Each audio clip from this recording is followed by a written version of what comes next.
이제 우리 함께 하나님 말씀 보시겠습니다. 오늘 우리에게 주시는 하나님 말씀은 신약성경 마태복음 제13장 45절과 46절 말씀입니다.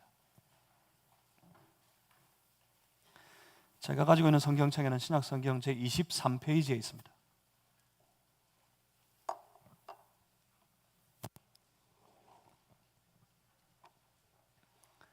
마태복음 13장 45절, 46절입니다.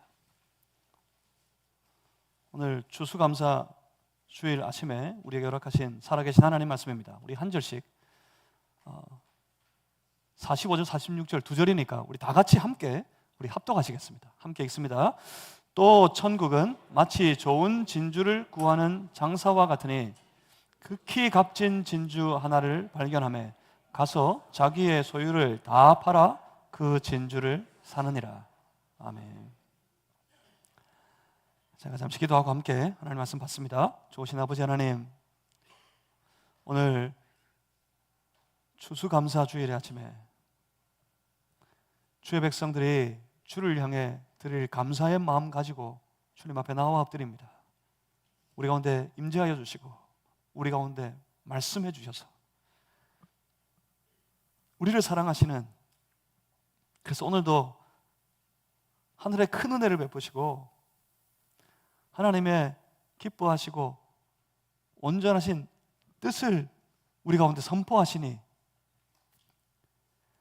그 말씀 붙잡고 그 뜻 발견하고 깨닫고 우리 각자가 그 뜻을 따라 살아갈 수 있도록 성령님이시여 우리를 주장하여 주시고 우리를 도와주시옵소서. 주의 성령이시여 이 시간 충만하여 주시고 오직 주님 바라보게 하여 주시옵소서. 예수 그리스도 이름으로 기도하옵나이다. 아멘. 오늘은 감사의 주일입니다. 여러분 감사하십니까? 어떤 사람들이 감사합니까? 언제 감사합니까? 여러분 무엇을 감사하십니까? 여러분 왜 감사하십니까? 생각해 보면 우리가 받은 게 있을 때, 그리고 그 받은 것에 대해 귀하게 여겨질 때,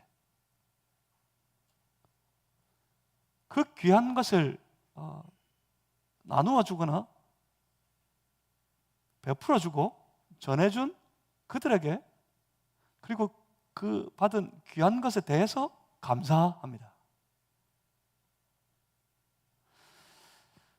귀하게 여겨지지 않으면 그 마음에 겉으로 이 입술의 말로는 감사합니다 할지 모르지만 그 속의 마음에는 감사하지 않아요. 귀하게 느껴지지 않으면 감사의 마음이 생기지 않아요. 감사합니다 하지만 그 속에는 감사가 없어요. 그러니까 그 감사는 거짓인 거죠. 그런 이야기 하잖아요. 왜? 죽어도 욕먹는다고. 언제 죽어 욕먹습니까?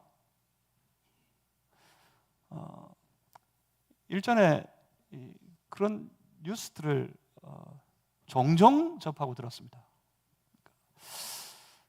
한 해 동안 우리 이웃들을 잘 돌보고 지키고 잘 이렇게 방어해 온 아파트의 경비를 보는 분들에게 그 주민이 감사해서 선물을 딱 준비해가지고 전했어요. 아주 귀하게 먹을거리들이 든 이 선물 상자를 이렇게 그 경비를 보시는 분들에게 전했어요. 그래서 그걸 받으면서 내 수고를 알아주는 것 같아서 감사했습니다. 그래서 들어와서 딱 열어봤더니 그 안에 먹을 것들은 도저히 먹을 수 없는 것들이 돼 있었어요. 다 썩어 있고 심지어 유통기간이 훨씬 지난 것, 그런 걸 줬어요.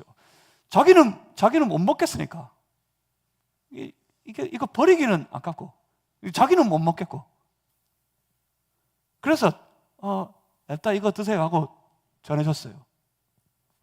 그걸 받았을 때 도저히 못 먹을 썩을 것이 되어 있을 때 받은 사람 어떨까요? 감사할까요? 전혀 감사하지 않으니까 이걸 기사거리로 제공하고 심지어 뉴스에 나고 신문에 나고 그 사람들이 개탄하고 어떻게 그럴 수가 있어? 그러고 욕하고 그렇게 된 거겠죠. 전형적인 주고 욕먹는 거예요. 누가 감사합니까? 받은 것이 귀한 줄 알 때 그 사람들이 감사합니다. 여러분, 하나님께 감사하십니까? 우리 추수감사의 주의를 지킵니다. 하나님께 감사한 마음으로 나왔습니다. 하나님께 감사합니까? 감사가 언제 나옵니까? 하나님으로부터 받은 은혜가 너무 귀하게 느껴질 때. 그래서 그 귀한 은혜를 주시는 내 주님께, 우리 아버지 하나님께 감사하는 겁니다. 늘 은혜가 우리의 삶에 일상처럼 부어지니까, 그래서 매일 우리가 하는 말처럼 은혜 먹고 은혜 받아서 은혜 가운데 살아 간다고 말할 정도가 되니까 은혜가 그냥 일상이 되고, 은혜가 어쩌다 보니까 평범해지고, 그러다 보니까 은혜가 별로 귀하게 느껴지지 않고, 그러면 뭐가 사라질 것 같으세요? 감사가 사라져요. 당연한 것이 되어버리니까 감사하지 않습니다. 그래서 점점 성도들의 마음에서 주를 향한 감사가 사라져 간다고 그럽니다. 누가 감사합니까? 어떤 사람이 감사합니까? 올 한 해도 내가 받은 은혜가 너무 귀한 줄 알아서 그 은혜 주시는 주님, 그 주님이 다른 어떤 것보다 내게는 마치 값진 법의 보물과 같아져서, 그래서 그 주신 은혜들을, 그 귀한 은혜를 기억하고 있는 동안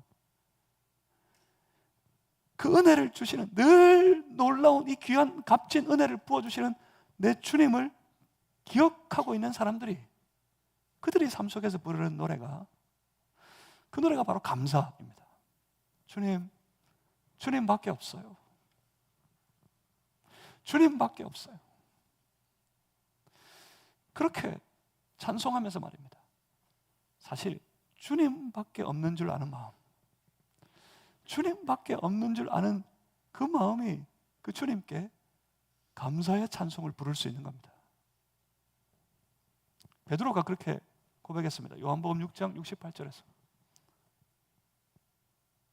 주여, 너희도 가려느냐? 많은 사람들이 주를 떠날 때 너희도 가려느냐? 그때 베드로가 고백했어요. 주여, 영생의 말씀이 주께 있사오니 우리가 누구에게로 가리까? 베드로의 마음속에 그게 있었어요. 주님밖에 없어요. 주님밖에 없어요. 바울은 또 어떻습니까? 사도행전 20장에서 바울이 그렇게 고백합니다. 내가 달려갈 길과 주 예수께 받은 사명 곧 하나님의 은혜의 복음을 증언하는 일을 마치려 하면은, 그렇게 이것을 다 마치도록 사는 중에 바울이 얼마나 고생했는데, 그 삶을 살도록 얼마나 힘들었는데, 바울이 그렇게 고백합니다. 나의 생명조차, 이 일을 다 마치려 하면은 내 생명조차 조금도 귀한 것으로 여기지 아니하노라. 그렇게 고생해놓고 이 복음 앞에서, 내게 복음 주신 내 주 예수 그리스도 앞에서, 그리고 이 복음을 전하는 것, 내 주 예수 그리스도를 전하는 것, 그것 앞에서, 그 앞에서는 내 생명도 귀하지 않습니다. 복음이 귀합니다. 내 주 예수 그리스도만 내게 귀합니다. 그래서 바울이 그렇게 외쳤잖아요. 감사하라, 범사에 감사하라.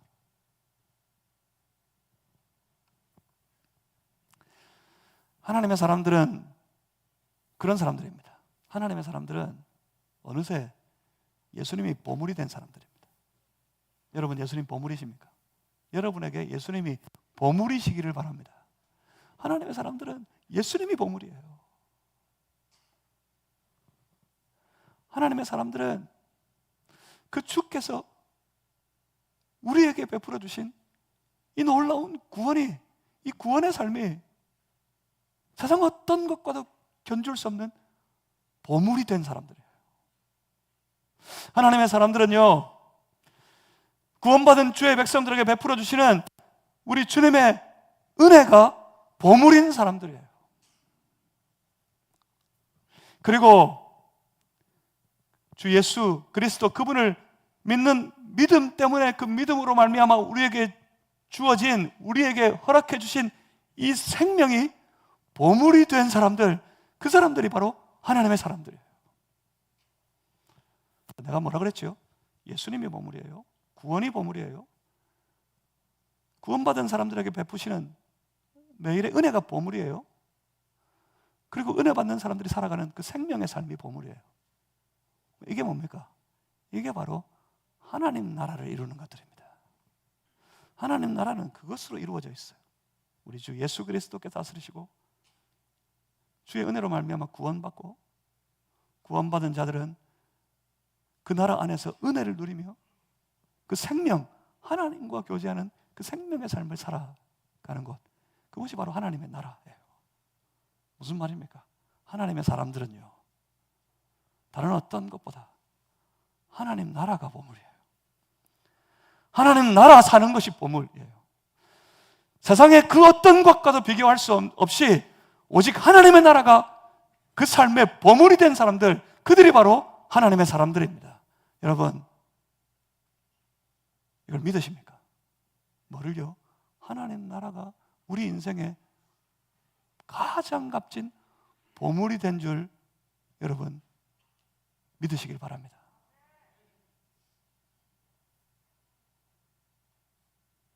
그래서 그 사람들은 그 마음이 온통 하나님 나라를 바라봅니다. 보물이니까 그게. 집에 보물 하나씩 가지고 있는 사람들은 밖에 나가서도 늘 온통 그 생각만 한답니다.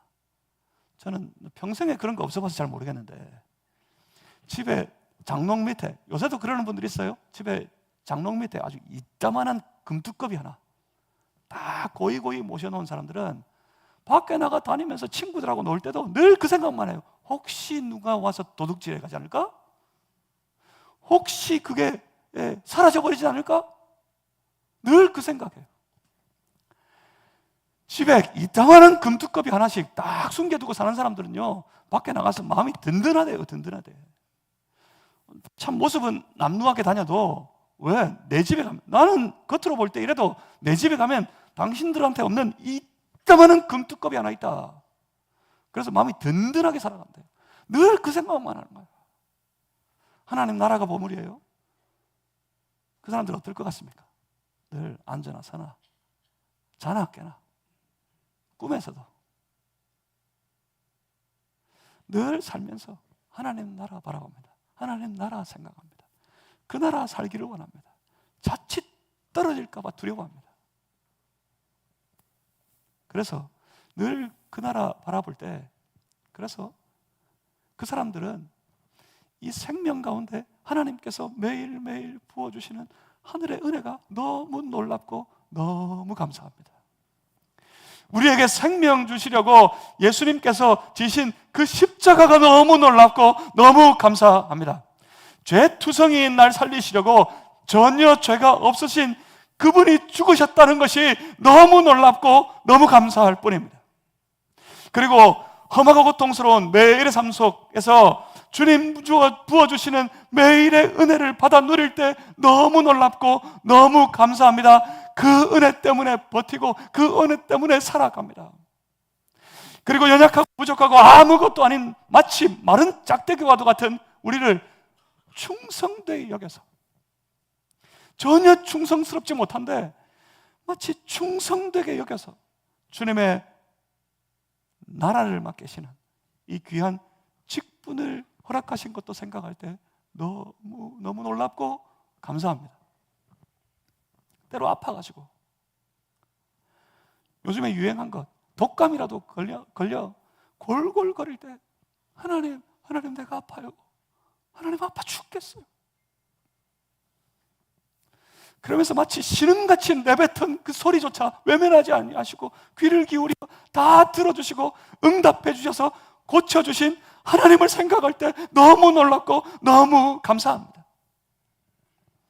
크고 작은 모든 계획 가운데서 어떻게 해야 될지 모르겠고 갈 길이 잘 보이지 않아서 고민하고 있을 때 친히 길을 열어주시고 일을 이루어 가시는 하나님의 은혜를 경험하고 난 이후에 그 은혜를 생각할 때 너무 놀랍고 너무 감사합니다. 매일매일 크고 작은 은혜 안에 살면서 그 은혜를 기억하고 있는 동안에는 그 하나님께 감사하며 살아갑니다. 사랑하는 성도 여러분, 그런 감사의 사람들이 되시기를 주님의 이름으로 축복합니다. 돌아보세요. 생각해보세요.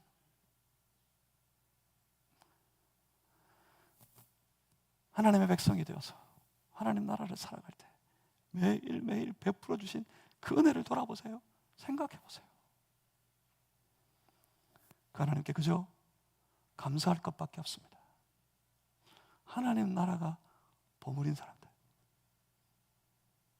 그 사람들은 그 하나님께 감사하며 삽니다. 오늘 본문을 보시면 여기 보물을 찾아 헤매는 사람들이 있습니다. 본문 45절 말씀입니다.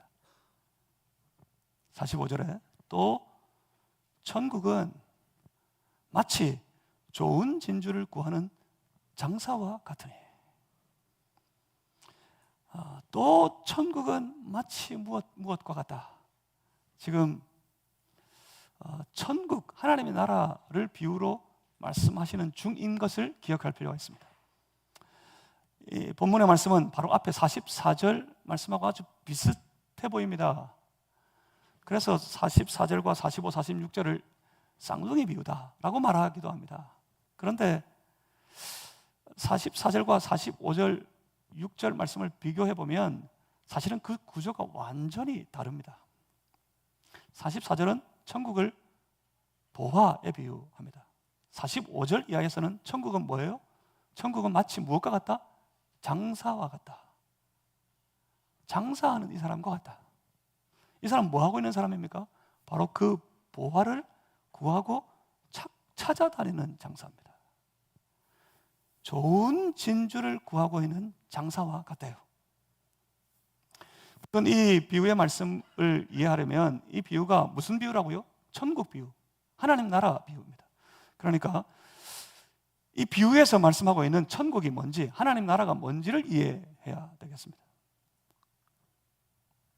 여기서 나라, 하나님 나라라 할 때 나라, 이 나라가 여러분 뭔지 아십니까? 이 나라는 우리가 흔히 이해하는 민족이나 영토적인 의미로서의 나라가 아닙니다. 그러니까 하나님 나라는 우리 한국 사람들이, 우리 대한민국 사람들이 살아가는 대한민국이라는 나라에 대비되는 개념이 아니란 말입니다.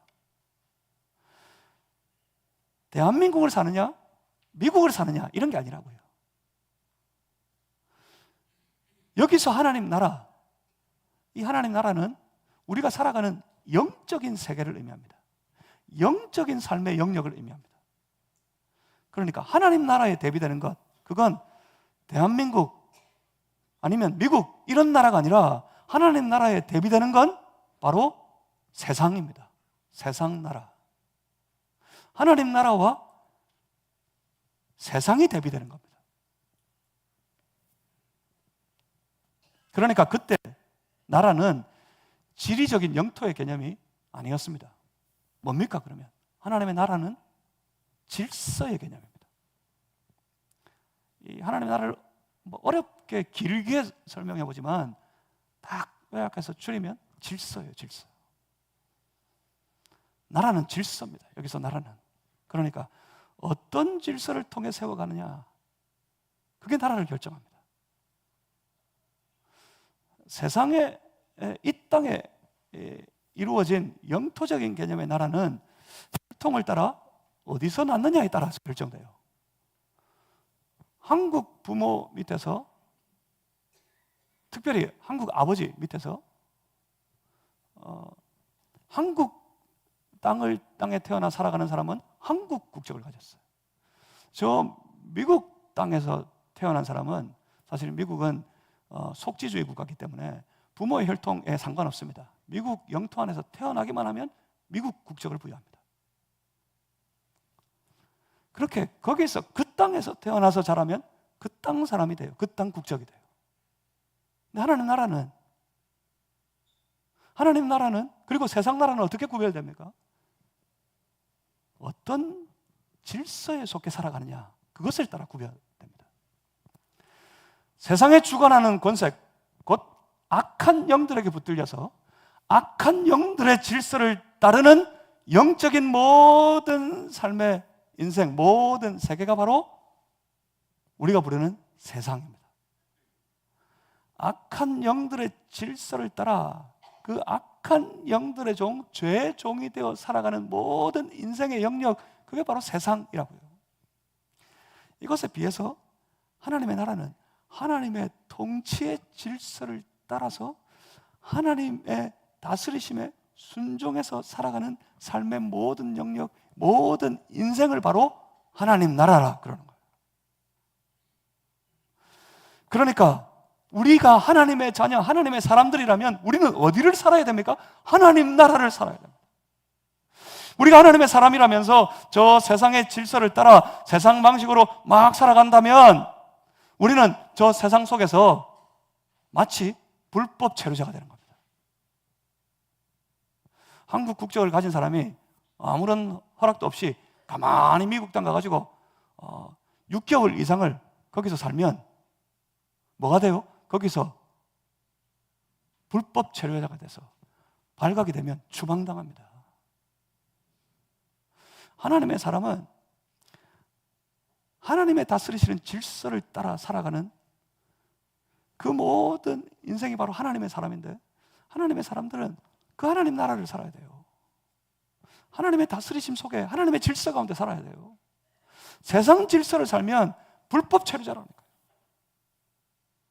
하나님의 다스림 속에 살아야 됩니다. 우리는 하나님 나라를 살아갑니다.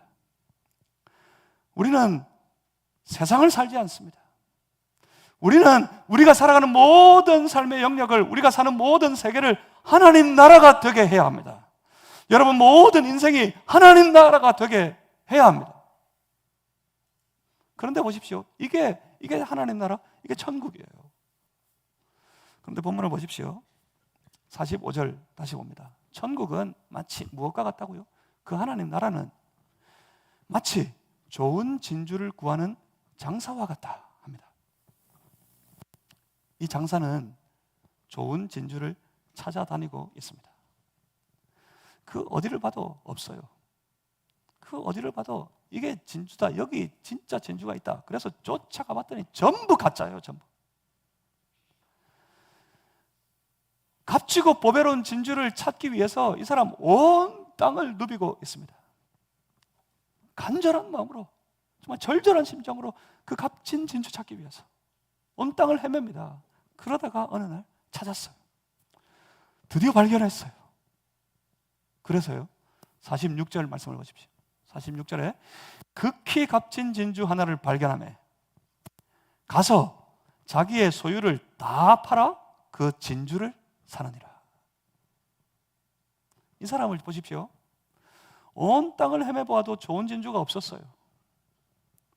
여러 진주를 봤지만 전혀 자기 눈에 값지고 귀하게 보이지 않았습니다. 그래서 애가 탑니다. 값진 진주를 찾아야겠는데.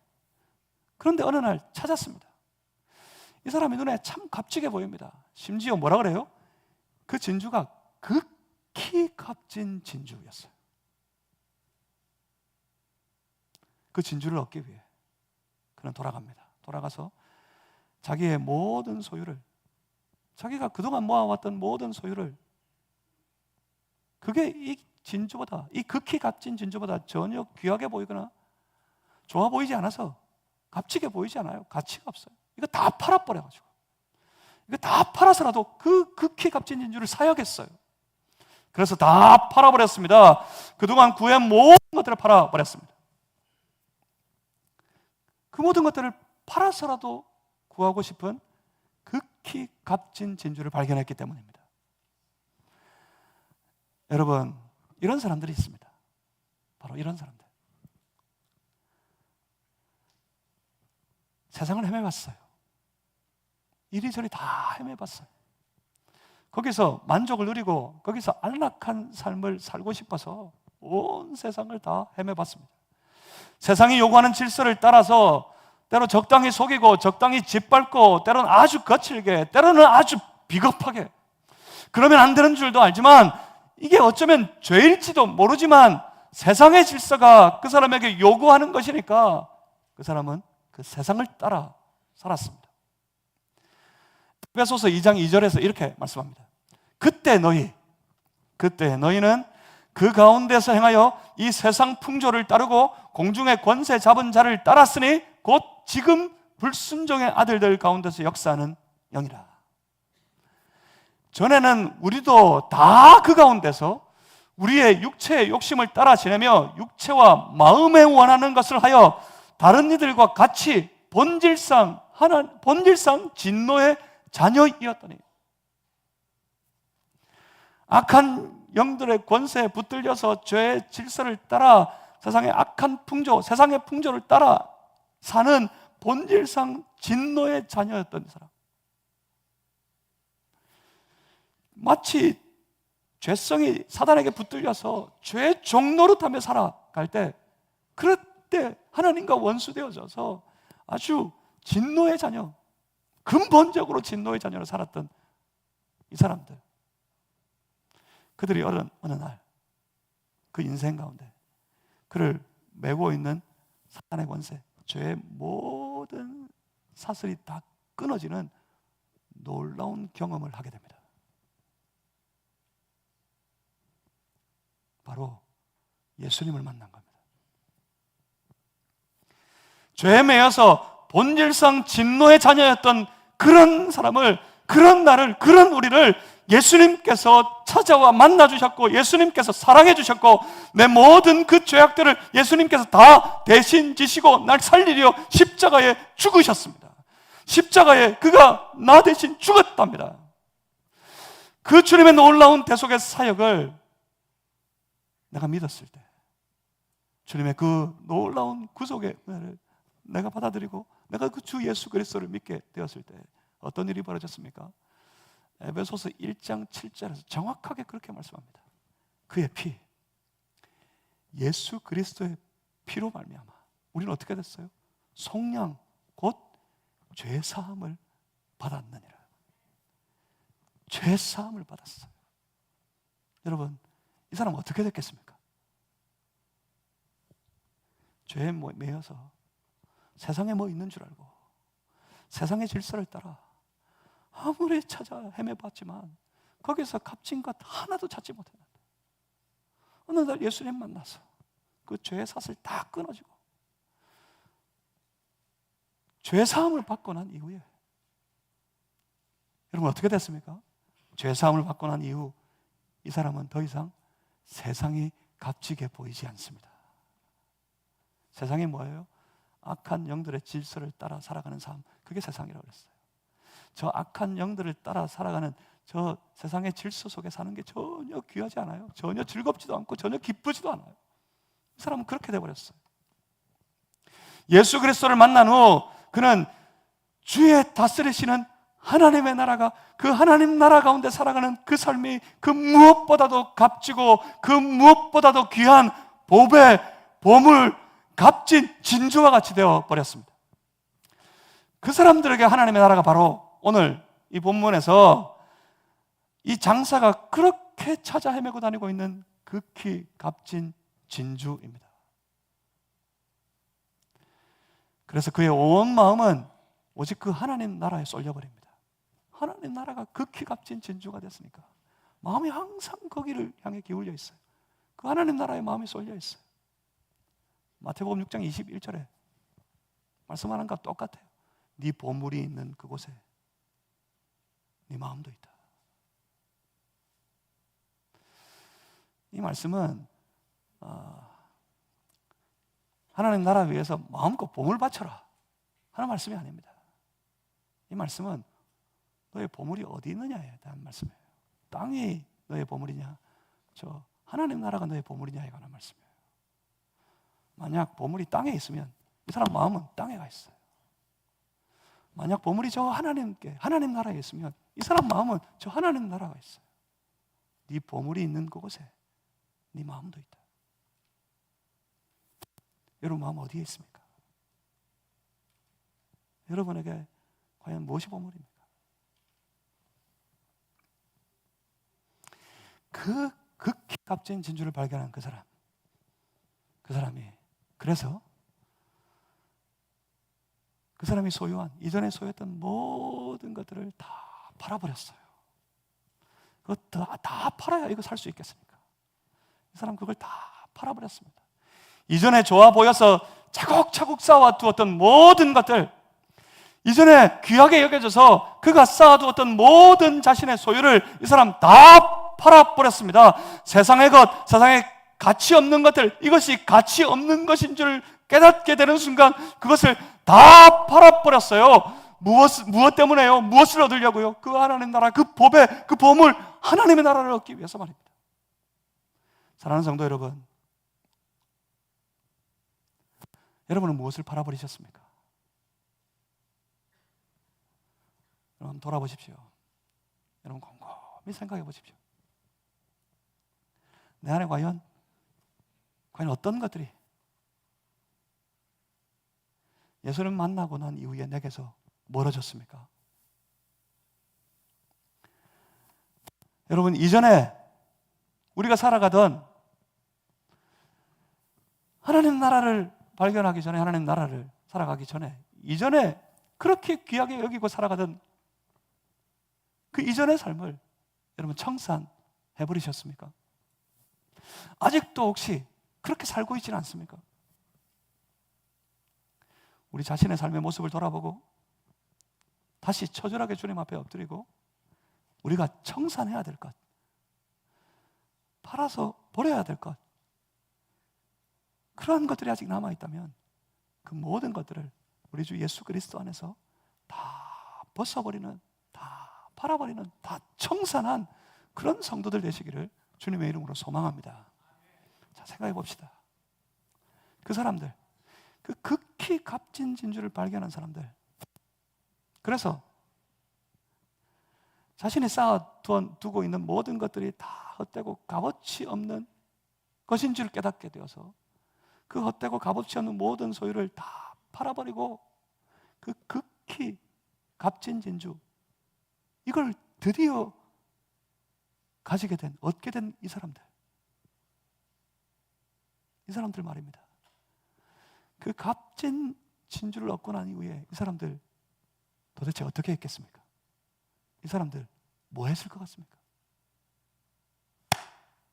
아이고 아까워라, 내가 팔아먹은 것 중에서 이것만은 못하지만 그래도 귀한 것이 있었는데 그게 아까워가지고 아이고 그거는 빼둘 걸, 그거는 남겨둘 걸, 그렇게 안타까워하고 단식했을까요? 이게 뭐라고, 이걸 이 모든 것들을 다 팔아버렸단 말이야. 이게 뭐라고? 그러면 자기 인생을 단식하면서 원망하고 불평하면서 살았을까요? 뭐 했겠습니까? 그 극히 값진 진주를 드디어 발견하고 자기 소유를 다 팔아서 드디어 이 값진 진주를 얻게 된 이 사람, 이 값진 진주를 소유하게 사게 된 이 사람 뭐 했겠습니까?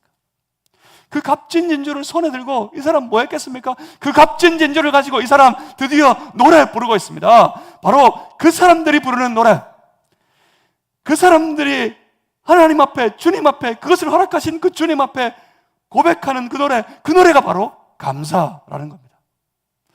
그들은 감사합니다. 이 값진 진주를 내가 소유하게 된 것 때문에 너무 감격스러워서 너무 기뻐서 또 감사합니다. 주님 감사합니다. 주님 감사합니다. 이걸 내게 주셔서 감사합니다. 내가 빼앗기지 않고 내가 이것을 얻게 된 것이 너무 감사합니다. 이때 진짜 감사가 터지는 거예요. 이게 너무 귀한 줄 알아. 그래서 이 귀한 것을 드디어 얻게 됐어요. 그래서 이 귀한 것을 내게 주신 것 때문에 그 주님께 감사합니다. 사랑하는 성도 여러분, 이런 감사가 여러분의 인생 가운데 회복되시기를 주님의 이름으로 축복합니다. 이런 감사가 이 한 주간의 삶에 충만하시기를 주님의 이름으로 소망합니다. 왜 찬송과 감사가 사라집니까? 만약 여전히 세상 것이 너무 귀하고 보배 같아서 여전히 세상 것 구하고 그 세상 것을 위해 기도하고 세상 것 차지하고 싶어하는 그런 삶이 되어 있다면 그 삶은 찬송이 아니라 늘 불평과 불만으로만 가득 차게 될 겁니다. 왜요? 세상에 내 마음대로 내가 원하는 대로 되는 일은 하나도 없으니까 말입니다. 있을 줄 아세요? 아무것도 없어요. 그래서 안 되니까 원망하고 불평하고. 그렇지만 주 예수 그리스도를 만나고 나면, 그래서 모든 죄의 종노릇한 삶에서 다 완벽하게 해방되고 나면 바로 구속받고 죄사함을 받고 난 이후에 하나님 나라가 그 어떤 것과도 바꿀 수 없는 값지고 극히 귀한 그런 보배가 된 사람이 되면 이 사람 완전히 달라집니다. 그래서 그 극히 값진 보배 같은 하나님 나라를 소유하기를 그렇게 바라는 사람이 되면 이 사람 인생 완전히 바뀝니다. 그 인생은 온통 감사와 찬송뿐입니다. 왜요? 왜요? 바로 그들이 차지하게 되니까요. 바로 그들이 그 보배를 차지하게 되니까 말입니다. 이게 마태복음 5장 8복 말씀 시작할 때 말씀이에요. 여러분, 이게 아직도 잘 이해가 안 되셨죠? 심령이 가난한 자가 복이 있대요. 심령이 가난한 자 뭐였습니까? 여기서 가난이 뭐라 그랬죠? 가난은 무엇인가에 대해서 아주 극도로 필요로 하는 마음의 상태예요. 돈이 없어서 가난하면 뭐가 필요한 상태예요? 물질, 그 돈이 간절히 필요한 상태예요. 어떤 사람은 권력에 가난한 사람이 있어요. 그 권력을 간절히 얻고 싶어하는 그런 상태가 빠져 있는 사람들이 있어요. 심령이 가난한 건 뭡니까? 영적인 것에 대해서 간절히 필요로 하는 마음의 상태, 그 상태가 바로 심령이 가난한 상태였어요. 그 영적인 것이 뭐라 그랬어요? 그 영적인 것이 바로 하나님의 나라입니다. 심령이 가난한 사람, 이 사람이 어떤 사람이라고요? 간절히 하나님 나라가 필요해서, 하나님 나라 살고 싶어서 하나님 나라를 필요로 하는 사람이에요. 하나님 나라를 구하는 사람이에요. 그런데 이 사람이 복되다고 선포하셨어요. 왜요? 무엇 때문이었습니까? 복되도다, 심령이 가난한 사람들이요. 왜냐하면 바로 그 하나님의 나라가 그들의 것이기 때문에. 하나님의 나라를 그렇게 귀하게 여겨서 하나님의 나라를 그렇게 간절히 바랐는데 하나님께서 그들에게 복을 선포하십니다. 그래, 하나님의 나라라, 너희의 것이다. 그 심령이 가난한 사람들, 바로 그들이 하나님의 나라를 소유하게 됩니다. 바로 주께서 그들에게 하나님 나라를 허락하시는 겁니다. 그러니 그 하나님의 나라를 누리게 됐을 때, 그 하나님의 나라를 얻게 됐을 때 이 사람 얼마나 감사했겠습니까? 간절한 마음으로 찾았어요. 이것만이 극히 값진 진주, 값진 보배인 줄 알아서 다른 모든 것들은 다 허망하고 필요 없어요. 다 가치가 없어요. 다 팔아버려도 상관없어요. 다 팔아버려서라도 이 하나님의 나라를 소유하고 싶어하는 사람이었어요. 그 하나님의 나라를 발견한 사람이었어요. 다 팔아버리고 다 청산하고 그 하나님 나라 붙잡았어요. 그 하나님 나라 들어가기를 원했어요. 그런데 하나님께서 그 사람에게 하나님 나라를 허락하셨어요. 얼마나 감사했겠어요. 그래서 그 사람 노래 부릅니다. 하나님 감사합니다. 내게 주시니까, 내가 얻게 되었으니까 하나님 감사합니다. 이렇게 노래 부릅니다. 자, 사랑하는 성도 여러분, 이게 필요합니다. 진정한 감사가 우리 안에 회복된 이 감사의 주의를 하나님 앞에서 지키고 감사의 삶을 살아가려면 먼저 이게 필요합니다. 여러분의 마음속에 하나님의 나라를 무엇보다 소중한, 그러니까 극히 값진 진주, 극히 값진 보배로 여기는 그런 마음, 그런 신앙의 마음이 우리에게 필요합니다. 하나님의 나라가 제일 귀한 값진, 극히 값진 진주같이 여겨지는 신앙의 마음이 여러분 속에 다 회복되기를 주님의 이름으로 축복합니다. 그래서 세상 값어치 없는 생활의 모든 모습들을 다 팔아버리고 다 청산해버리고 하나님 나라를 얻어 하나님 나라를 소유한 백성, 복된 심령이 되시기를 주님의 이름으로 축복합니다. 그래서 그 사람들이 부르는 노래, 그 값진 진주를 얻어서 내가 이것을 가졌습니다, 내가 이것을 얻었다니 감사합니다.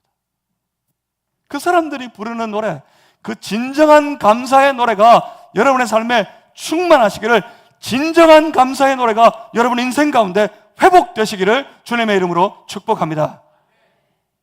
그 삶이 복됩니다. 기도하겠습니다. 살아계신 아버지 하나님,